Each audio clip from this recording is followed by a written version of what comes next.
बिटिया बना दी। सुनीति उसने प्रेम के साथ रहने लगी। सुनीति संतों के संग बैठ करके भजन करती, कीर्तन करती, कथा सुनती, सत्संग करती। महाराज समय बीतता गया।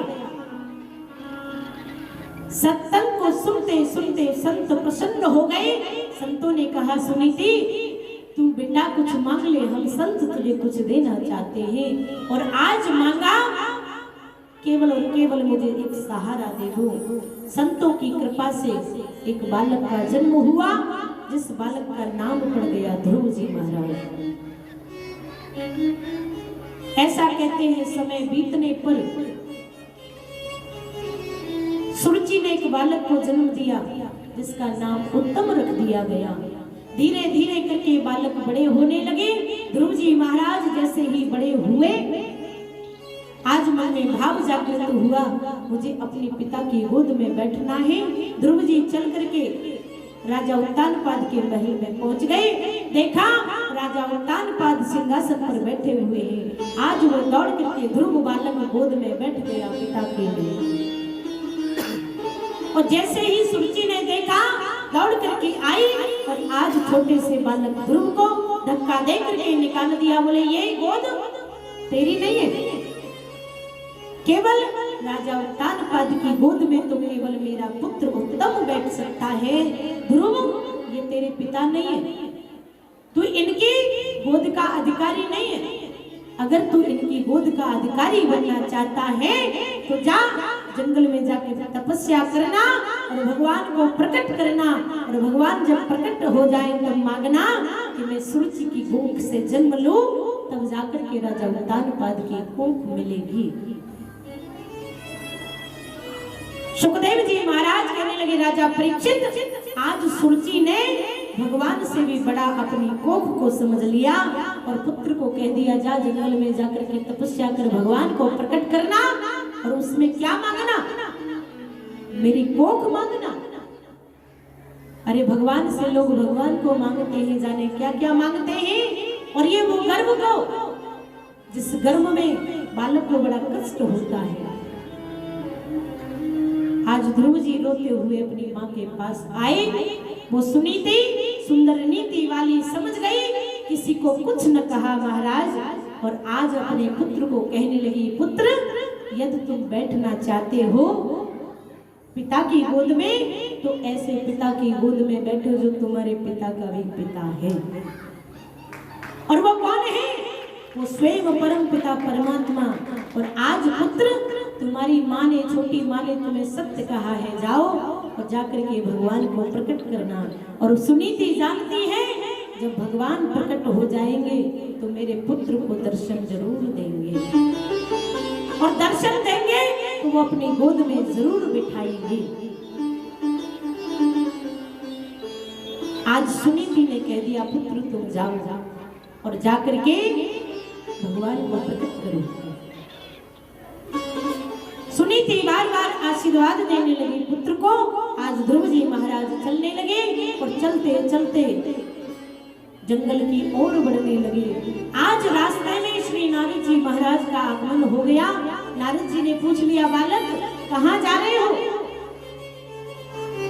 ध्रुव जी महाराज कहने लगे, महाराज मैं जंगल में जा रहा हूँ तपस्या करने के लिए, भगवान को प्रकट करने के लिए। नारद जी ने कहा, जंगल में जाके तपस्या करोगे, भगवान को प्रकट करोगे? बोले जाओ, कोई भगवान प्रकट नहीं होगा। कहीं ऐसा ना हो कोई शेर चीता आकर के तुम्हारा नाश्ता कर जाए। बोले भगवान जंगल में प्रकट नहीं होते हैं। बालक ध्रुव कहने लगा, नहीं महाराज मुझे तो जाना पड़ेगा, मेरी माँ का आदेश है। क्योंकि ध्रुव जी महाराज जानते हैं कि मेरा भगवान तो केवल मेरी माँ है। और ये सत्य बात है महाराज, हमारे जो भगवान होते हैं ना, वो केवल और केवल हमारे माता पिता होते हैं। यूं तो मूर्तियों की पूजा कितनी भी करते रहो, लेकिन जब तक अपने माँ बाप का सम्मान नहीं करोगे, जब तक अपने माँ बाप को नहीं मानोगे, जब तक अपने माँ बाप की पूजा नहीं करोगे, तब तक मेरा गोविंद रीझने वाला नहीं है। मैं हमेशा कहती हूँ, मैंने नहीं देखा ब्रह्मा कौन है, विष्णु कौन है, नारायण कौन है, मैं नहीं जानती। मैं तो बस इतना जानती हूँ कि मेरा पिता सुबह से निकलता है, शाम को वापस आता है। अगर वो ना कमाए तो मेरा लालन पालन कौन करेगा? वही तो है जो मेरी हर खुशी का ख्याल रखने वाला है। इसलिए जाग जाओ प्यारो, माँ बाप को समझो, और यदि अभी नहीं समझे तो समय निकल जाएगा, कुछ भी बचने वाला नहीं। माँ बाप को मानो, माँ बाप की सेवा करो। आज छोटा सा बालक 5 वर्ष की युवा एक माँ का आदेश लेकर के जंगल में जा रहा है, उसे जरा भी परवाह नहीं है। शेर चीता कब भक्षण कर ले कोई पता है? जंगल में कोई नाते रिश्तेदार बैठे हैं क्या जो बचा लेंगे?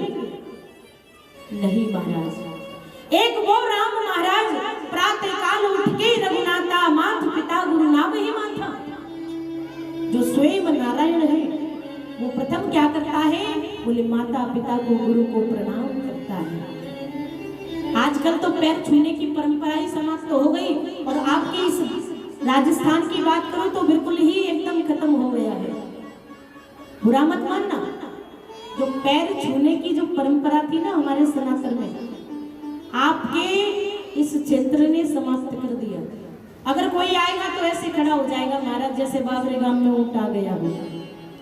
नहीं जानते हैं ब्राह्मणों का स्वागत सत्कार कैसे होता है, संतों का सत्कार कैसे होता है। पहले के समय में धोख लगा करके लोग प्रणाम करते थे, साष्टांग होकर के प्रणाम करते थे। समय बदला, चरण स्पर्श करने लगे, समय बदला महाराज, घोटू छूने लगे। अब समय इतना बदल गया है कि हाय और हेलो बस दूर से करो जाओ। बड़ी समस्या है महाराज, जाग जाओ। कई लोगों को हम यहाँ भी देख रहे, कोई आया महाराज ऐसे नवराज ऐसे पैर छुएगा, बस इतने याद किए और ऐसे कर लिए। महाराज ना तेरा कल्याण कैसे होगा? देखो, प्रणाम करोगे, किसी के चरण स्पर्श करोगे, तभी उसके अंदर की ऊर्जा आपको मिलेगी, नहीं तो नहीं मिलेगी। अब तुमने ऐसे हाथ किए और ऐसे वापस कर लिए, बड़ी समस्या है। जाग जाओ, अपनी सनातन की परंपरा को नष्ट करने का काम मत करो। और आजकल के लोग कहेंगे हाय देवी जी, कहाँ समय आ गया महाराज।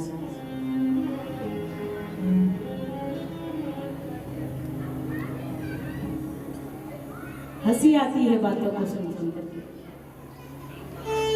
जाग जाओ, बच्चों को सिखाओ, माता पिता को प्रणाम, गुरुजनों को, महापुरुषों को प्रणाम कैसे किया जाता है। और हमारी सनातन में प्रणाम जब किया जाता है ना, तो पैर का जो नाखून होता है ना नीचे की ओर, खुर जो होता है, उसे स्पर्श करके प्रणाम किया जाता है। हृदय से लगाते हैं लोग, मस्तिष्क पे लगाते हैं। आजकल तो सब खत्म हो गया है महाराज। सिखाओगे तो ही सीखेंगे। अब बहू गई सासू माँ के पैर छूने के लिए, माता जी हो गया महाराज कल्याण। राम बचाए महाराज ऐसे लोगों से। जाग जाओ, कहने की आवश्यकता ना पड़े उससे पहले।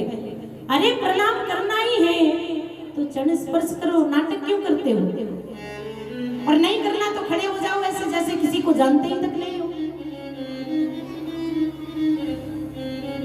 बात थोड़ी सी कड़वी है, बुरी तो नहीं माननी चाहिए, क्योंकि सत्य सबको कड़वा लगता है। एक बात कहूं, आपकी प्रशंसा करने वाले बहुत आएंगे। मैं कोई चूना थोड़ी लगाने आई हूं आपको, आपसे कोई लालच है आप कुछ दे रहे हो, नहीं। मैं चाहती हूं कि आपके जीवन में परिवर्तन होना चाहिए। आप लगातार साल में 2 कथा सुन रहे हो, आपको कोई परिवर्तन नहीं लग रहा? मुझे तो नहीं लग रहा। सामने खड़े आके ऐसे देखते हैं, जब फूटे से मोहम्मद राधे राधे कह देख रहे हो। बोलिए भक्त वत्सल भगवान की जय हो। ध्रुव जी महाराज के वाला नहीं हूँ, क्योंकि मेरी माँ की दुआ, मेरी माँ की आशीर्वाद से मैं यहाँ पर आया। नारद जी ने कहा, पुत्र क्या तुमने कोई गुरु धारण किया है?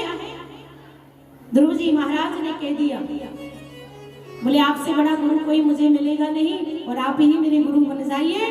आज नारद जी ने 12 अक्षर का मंत्र दे दिया, ओम नमो भगवते वासुदेवाय। जाओ पुत्र, इसी मंत्र का जाप करना, नारायण प्रकट हो जाएंगे। और आज वही हुआ। ध्रुव जी महाराज जंगल में जाकर के तपस्या करने लगे और ऐसी तपस्या करने लगे, ऐसा कहते हैं पहले महीने में तो महाराज फल खा करके व्यतीत कर दिए, दूसरे महीने में फल जब नष्ट हो गए तो पत्तियों को खाना प्रारंभ कर दिया, और जब पत्ती नष्ट हो गई तो जल पान करना शुरू कर दिया, और जल भी नष्ट हो गया तो आज 5 वर्ष के बालक ने अपनी वायु को पीना शुरू कर दिया, प्राण वायु को रोक लिया। और जैसे ही प्राण वायु को रोका, देवता घबरा गए, दौड़ करके नारायण के पास गए, गोविंद जाकर के दर्शन दो, नहीं तो बालक के प्राणों का अंत हो जाएगा। नारायण भगवान ने कहा, देवताओं मैं ऐसे भक्त को दर्शन नहीं देने जाता। बोले क्यों प्रभु, क्या कोई अपराध है? बोले नहीं, ऐसे भक्त को मैं दर्शन देने नहीं, ऐसे भक्त का मैं दर्शन करने के लिए जाता हूँ। और आज स्वयं नारायण भगवान छोटे से बालक का दर्शन करने के लिए आए, और आज हृदय में विराजमान उस झांकी का दर्शन कर रहे हैं। ध्रुव जी महाराज भगवान सामने खड़े हैं, ध्रुव नेत्रों को खोलो। बालक तो अंदर ही अंदर आनंदित हो रहा है, हृदय में विराजमान है स्वयं नारायण की छवि। भगवान ने कहा, ध्रुव नेत्र खोलो, मैं तुम्हारे समक्ष खड़ा हूँ। और जैसे ही नेत्रों को खोल करके देखा तो जो छवि हृदय में थी आज वही सामने खड़ी है। 5 वर्ष का बालक है, कोई स्तुति करना नहीं जानता, बोलना भी नहीं जानता, आज मेरे गोविंद को मुस्कुरा करके निहारने लगा। बोलो भक्तवत्सल भगवान की जय हो। आज मेरे नारायण ने छोटे से बालक को अपने गोद में बिठाया, खूब लाड़ लड़ाया और आशीर्वाद दिया, पुत्र जाओ तुम जाकर के राज करो। और ऐसा कहते हैं 1 नहीं 2 नहीं 36,000 वर्ष तक राज्य किया ध्रुव जी महाराज ने।